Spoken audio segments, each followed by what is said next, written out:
Hoy vamos a hablar de una sola pieza musical, Verklärte Nacht, o como se dice en español, Noche Transfigurada, de Arnold Schoenberg.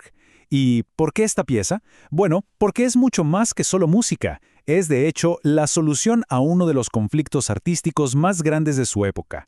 Es que, por más de 100 años, Arnold Schoenberg ha sido una de las figuras más polémicas de la música, ¿no? Su obra genera pasiones, o la aman o la odian, y eso al final es un testamento de lo profundo y complejo que era su genio. Y aquí viene la gran pregunta. ¿Cómo es que una de sus primeras piezas logró resolver la disputa musical más grande de su tiempo? Porque eso es lo que vamos a desentrañar hoy. Cómo esta composición, una de sus primeras, no solo lo catapultó a la fama, sino que literalmente le puso fin a una guerra de ideas que tenía dividido al mundo de la música. Claro, para entender la dimensión de este logro, primero hay que conocer al hombre y, por supuesto, al mundo en el que vivía. Miren, Schoenberg no era solo un compositor, para nada. Era un pensador multifacético, un teórico, un maestro, hasta pintor y libretista, un verdadero polímata. Pero, y esto es clave, también era un outsider. Pensemos en esto. Era un judío autodidacta de clase baja, moviéndose entre músicos de élite que venían todos de conservatorios. Esa posición, claro, le forjó una personalidad muy fuerte, con una confianza en sí mismo que muchos veían como simple arrogancia. Ahora, situémonos en el escenario. La Viena de fin de siglo. Estamos hablando del epicentro cultural de Europa, ¿ok? Pero era un lugar de choques brutales. Por un lado, tenías las tradiciones conservadoras de la burguesía, muy cómoda en su mundo. Y por el otro, ¡boom!, una nueva estética modernista que venía a romper con todo. El aire se podía cortar con un cuchillo. Estaba cargadísimo de tensión y debate. Y justo en el corazón de toda esa tensión había una verdadera batalla campal, una lucha por el futuro de la música misma.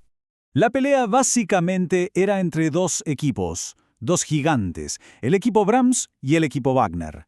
Por un lado, los brahmsianos defendían lo que llamaban música absoluta. ¿Qué es eso? Música pura, que no necesita nada más. Para ellos, la belleza estaba en la forma, en la estructura, en la técnica impecable. Y en la otra esquina, los wagnerianos. Ellos apostaban por la música programática, o sea, música que se apoya en una historia, en un poema, en una idea fuera de la música para poder contar algo. Así que era una guerra en esencia entre la estructura pura y la emoción narrativa. ¿Y dónde estaba Schoenberg en todo esto? Bueno, al principio de su carrera, él estaba firmemente en el bando de Brahms. De hecho, se volvió un maestro absoluto de una técnica que él mismo llamó variación en desarrollo, que es una forma de construir música súper rigurosa, muy estructural. Pero entonces, algo pasó. Un catalizador totalmente inesperado cambió su dirección por completo y lo inspiró a crear su obra maestra. Y lo más curioso es que ese catalizador no vino de la música, vino de la poesía. Resulta que Schoenberg descubrió la obra de un tal Richard Demel, un poeta modernista que estaba obsesionado con la idea de la transformación. La filosofía de Demel era, en pocas palabras, que las grandes contradicciones de la vida, hombre y mujer, luz y oscuridad, no tenían por qué eliminarse, sino que podían reconciliarse, unirse en algo superior. Y esta idea, le voló la cabeza al joven compositor. Resonó con él de una manera muy profunda. Fue así como en 1899 tomó un poema específico de Demel, que se llamaba justamente Verklärte Nacht, y decidió ponerle música. Una decisión que, sin saberlo, lo cambiaría absolutamente todo. El poema es muy potente. Narra la historia de una pareja que camina de noche por un bosque. Y de repente, ella le hace una confesión desgarradora. Le dice, llevo un hijo, y no es tuyo. Camino en pecado a tu lado. Imaginen la escena. El conflicto es inmediato, es profundo. Pero aquí viene lo increíble. La respuesta del hombre no es de enojo, ni de rechazo. Todo lo contrario. En un acto de compasión que es casi radical, acepta a ese niño como si fuera suyo. Le dice que el amor que se tienen va a transfigurar la situación, que va a convertir al hijo del extraño en su propio hijo. Es una resolución que nace de la empatía pura. Ahora, aquí viene la parte más fascinante de todas. Cómo Schoenberg tomó esta historia, este poema, y lo convirtió en una solución musical para esa guerra que estaba dividiendo a todo el mundo. Pues aquí está el golpe de genio. Schoenberg no eligió un bando, no dijo, soy Brahms o soy Wagner, no. Lo que hizo fue usar la historia de Demel como un mapa, como un modelo para construir un puente entre esas dos filosofías musicales que parecían totalmente irreconciliables. Su método fue, de verdad, brillante. De Wagner tomó el qué, es decir, la idea de que la música puede contar una historia, la narrativa emocional que venía del poema. Pero de Brahms tomó el cómo, la técnica rigurosa, la estructura compleja, el desarrollo de los temas.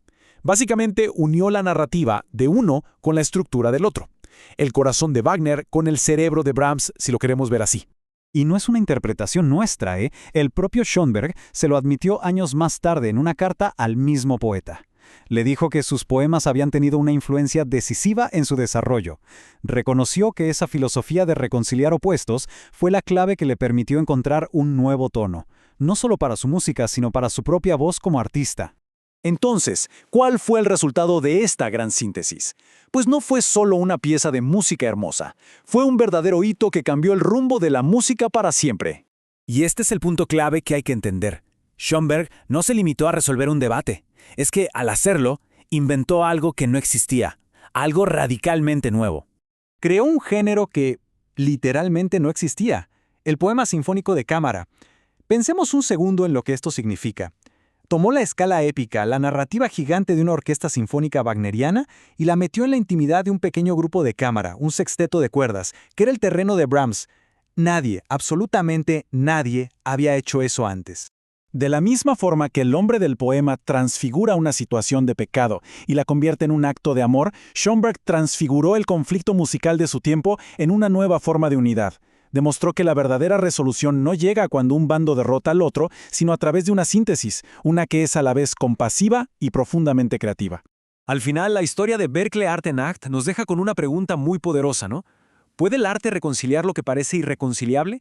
Esta pieza nos muestra que quizás en el arte, y quién sabe si también en la vida, los conflictos más feroces a veces no se ganan, sino que se trascienden, y en ese proceso se crea algo completamente nuevo y mucho más profundo.